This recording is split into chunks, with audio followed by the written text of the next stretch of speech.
පොළොන්නරුව දිස්ත්‍රික්කයේ මහවැලි නිම්නයට යාබදව පිහිටා ඇති තිඹුලාගල රජමහා විහාරය අපූරු ඉපැරණි ඉතිහාසයකට උරුමකම් කියන සුන්දර ස්ථානයකි.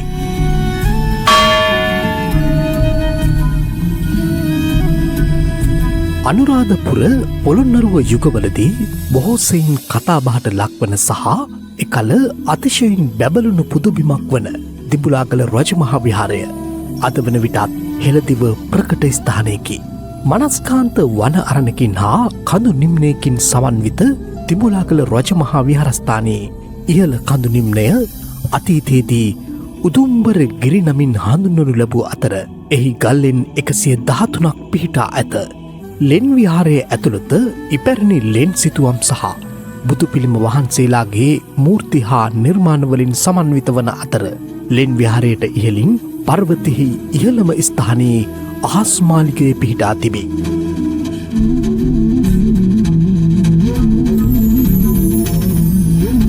කඳු නිම්නයේ පහළ සිට බලන විට ඉතා අලංකාර ලෙස දක්නට ලැබෙන අහස් මාලිගයෙහි පිහිටා ඇති අලංකාර දාගැබ කාගෙත් සිත් සතන් සනසාලන රමණීය දසුනකි. මෙහි ඉහළ තලයේ සිට අවට බලන විට රජරට තැනිතලාවේ සුන්දර දසුන් දක්නට ලැබේ.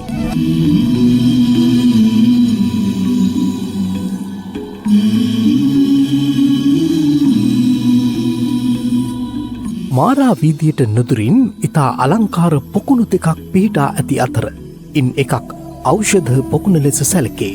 ඉතා පිරිසිදු ජලයෙන් ශුපෝෂිත මෙම පොකුණු අතීතයේ මෙහි වැඩ සිටි භික්ෂූන් වහන්සේලා භාවිතා කරන්නට ඇතැයි විශ්වාස කෙරෙයි. මෙම පොකුණුවල ජලය භාවිතා කිරීමෙන් රෝග සුවවනු ඇතැයි ජනප්‍රවාදවල සඳහන් වෙයි.